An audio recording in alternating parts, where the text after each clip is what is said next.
So this video is going to be a little bit different from what I normally do on this channel, and yet it kind of fits with the theme of what we've been talking about the last week in regards to cancel culture and what to do when you have controversial material all of a sudden.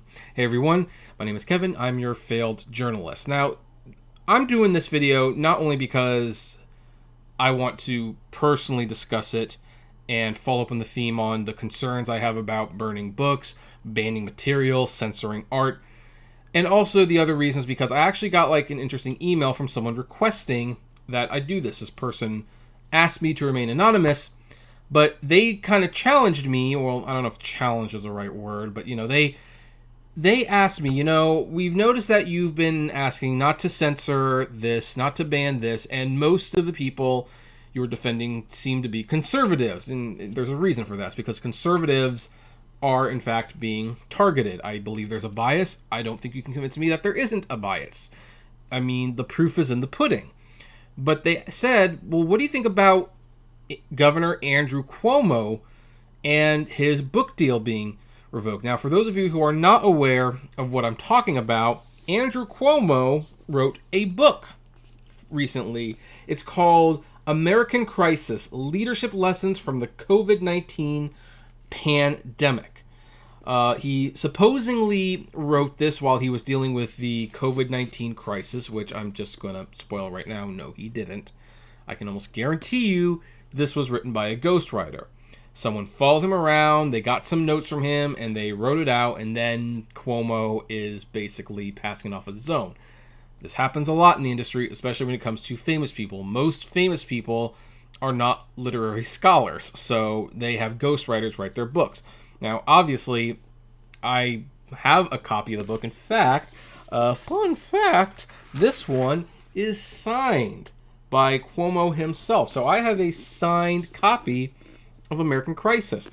And I guess that makes it especially noteworthy because I might not be able to get this book for much longer, and neither will you. And that is because, the publisher who published this book, which is Crown, it looks like, has basically ceased, publishing this book. They've ceased promoting the book, and apparently plans for a softcover copy have been canceled in light of recent allegations that have come against Andrew Cuomo. Now, there's two issues that are plaguing Cuomo right now. Three, kind of, if you really want to stretch it. The first is that he supposedly wrote this book, and it was published at the time that there was a huge resurgence of the coronavirus in New York, which a lot of his critics felt meant that it was a little too early to claim victory over the coronavirus or the COVID-19 situation, and that, hey, maybe a book saying what a great job I did to get us out of the situation when there was a resurgence of the virus coming on, maybe that's not the best time to be publishing this book. And the other issue, which actually has very little to do with this book, is the fact that several people, particularly women, have come forward and accused Cuomo of some inappropriate conduct. Now, the publisher did not cite that for reasons for ceasing publication. They cited the COVID-19 thing. And then the third controversy is that some people want Cuomo to actually be forthright about how much he was paid to write this book, because they believe, and I don't know if there's like a case for this for the record, that he might have had a financial incentive to lie about the number of deaths that happened in the nursing homes during the COVID-19 crisis. And that's kind of like what's at the heart of this. Cuomo claims he did one thing and that it resulted in this many deaths, and how many people did we save? And there's some pretty credible evidence that those numbers are incorrect. In fact, the number might be significantly higher than what everyone thought. Now, that puts a book like this into a pickle, because here's the thing. We're not talking about Looney Tunes cartoons today. We are not talking about a television show. We are not talking about an actor being fired from entertainment. This is a memoir.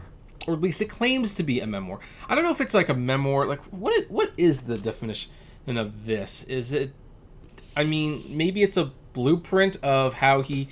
See, this is just kind of interesting book because it's not, strictly speaking, a memoir of Andrew Cuomo's life. It is about a specific time period of his life, a time period that had not actually finished happening by the time it went to the press. So the question remains, well, okay, since this clearly has bad information on there, we should remove it, we should get the bad information out, but do we really need to do that? You know, I'm going to step back a little bit and actually compare it to another book that received high praise for being a revolutionary book that, you know, made its protagonist look really positive, and then it turned out the protagonist and the real life figure by extension maybe weren't as praiseworthy as originally thought. And that would be A Million Little Pieces. And for the record, yes, I have read this book as well. Now, A Million Little Pieces, for those of you who are not aware, was sold as a memoir by James Fry. I always think it's Free. Like, it always read Free to me, but apparently it's Fry. And this book caught the world by storm, particularly when it was a book club of the month selection by Oprah Winfrey. Like, here's the thing. If you want to know why a book suddenly shoots to the #1 bestsellers list, it's usually because Oprah decided to read it one month, and thus she wants America to read it with her. That's usually what happens. And this book was no different. Now, I don't typically follow the Oprah book club thing very much. I think she picks not bad books per se, but very predictable books. Like, I can pretty much figure out what the book is going to be about based on the fact that she picked it. A Million Little Pieces was very different, though. A Million Little Pieces was really rough, featured a male protagonist, was a memoir, and she called it a page-turner. And I happened to... read the book, and yeah, it's a page-turner. It is a great read. However, one of the reasons that a lot of people were so caught up in it and reading it and turning the pages in anticipation was because it was claimed to be a memoir, that this actually happened. And it turned out later on, I believe The Smoking Gun was the one that uncovered a lot of the inaccuracies. There were things in the book that were so extreme that some journalists questioned if they actually happened, started doing some digging. And while there were kernels of truth, James Fry did go to a rehab center and all that jazz. A lot of the things were exaggerated to make himself look better, and some things just plain never happened. Characters didn't exist. So it couldn't be called a true memoir. It just couldn't be called a true memoir. And that put the book publishers in a bind, especially when James Fry was called onto Oprah's show to answer some questions, and he basically got flogged on television, and he was publicly humiliated and shamed. I do not believe Oprah handled that situation properly. She admits that she did not handle that situation properly, but it did lead to the book temporarily ceasing publication. Now, it did resume publication in paperback, but in the paperback version, there was a page added. And the page explained the controversy with the book, with the author, that it was sold as a memoir, but that it, in fact, is very much fabricated, and that if you want to read it as a piece of fiction, then, hey, as a piece of fiction, like, it's still a good book. It is a page-turner. You just have to keep in mind that this is not the memoir that it was originally sold at, and that's how the publisher handled it. In my opinion, that was absolutely the right way to handle it. Also, they offered refunds for anyone who felt duped by this author. And that's what I think should happen in this case. So, for the record, I do not support the ceasing of the publication of this book, at least permanently. You want to temporarily halt production while you figure out your next move. That's one thing. But I think it's a little disturbing that they're basically going to, like other books that they've tried to erase out of existence because things about it are problematic. I don't think you need to do this. Just because maybe all the numbers aren't completely accurate in this book. There's still some very interesting stories. There, you get to find out the thought process of a governor during a really tough time in America. It is still a very, very fascinating read. And it's actually a shame that the softcover edition has been canceled, it appears, because I think a reprinting as a softcover book with an added page or two would go a long way to clearing up the problems with this right now. Simply put, you can reprint this book in paperback, and there can be a new introduction. Heck, you can even add additional notes throughout the book where things that maybe were not accurate can be pointed out, like we found out later on that this is what the real number is. Basically, the book has to go through a fact-checking process again. And here's the thing. It's published. The word is out there. You can't undo it. But maybe you can try to mitigate the damage a little bit and recoup some of your investment, because the book publisher clearly spent money on this and they wanted to make money off of this. What I would recommend that they do, if I was in their position, I would probably say, hey, we're halting the publication of the book temporarily while we evaluate it. We're going to re-fact check it. We're going to see how this all plays out. We're going to find out what about the book might not be accurate. Once we have all those pieces in place, we are going to reprint the book in paperback. But we are going to add 3 things to it. We are going to add a new introduction explaining the controversy that's happening right now and what led us to initially cease the publication. The second thing we're going to do is, when appropriate, we are going to add notes in the book that says this is what the figure was originally published at. We have since come to learn this is the actual number, or this was actually done as opposed to this.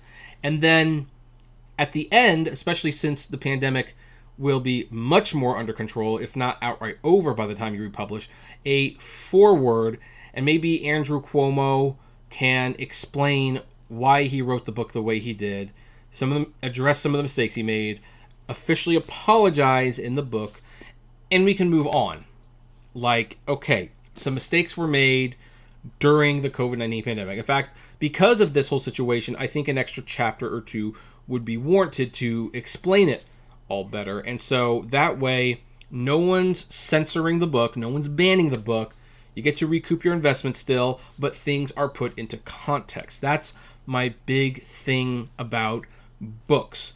If something is outdated and it doesn't quite gel anymore, you don't unpublish it, you contextualize it. You put it in history. You can do it with Dr. Seuss. You can do it with A Million Little Pieces by James Fry. You can do it with America in Crisis by Andrew Cuomo. So to answer your question, while I think that a temporary ceasing of publication is probably a wise move from the publisher's perspective, I ultimately do not want that to be the final copy that gets shipped. I want them to revisit the book. I want them to readdress the book. I don't want them to just try to cover up a mistake. Hey, mistakes were made. We learned from them. Here's what's changed. Here's where we were wrong about certain things. And then, yes, probably the next thing to do, and this is where the publisher gets put in a very interesting bind, is, yeah, if people felt duped by this book and they bought a copy of it, you should offer them refunds, and take that out of Governor Cuomo's advance. I'm pretty sure they have a clause in there. They've got to have a clause in there that says if he substantially lied or made stuff up about his book or events in the book, that he should have to return some of that advance, whatever it costs the book publishers. So, and then maybe just to cover their own butts, and I don't know if this is a requirement because this kind of leans political. Yeah, maybe the book publishers might want to reveal what they paid Cuomo if the government tries to drag them down with this book. Hey, cooperate, tell them what they want to know, but don't remove the book from store shelves. Readdress it at some point. I think it is ultimately a good book. It's a fascinating book. I think it's worth reading personally, and let's just move on from this. But anyway, I would like to know what you think about this. Do you agree that they should readdress this book later on down the road, or do you think it should just be taken off the store shelves? Think they should never touch it again? I'd love to know. Comment below, like, favorite, share, subscribe, and as always, flame responsibly. Have a good one.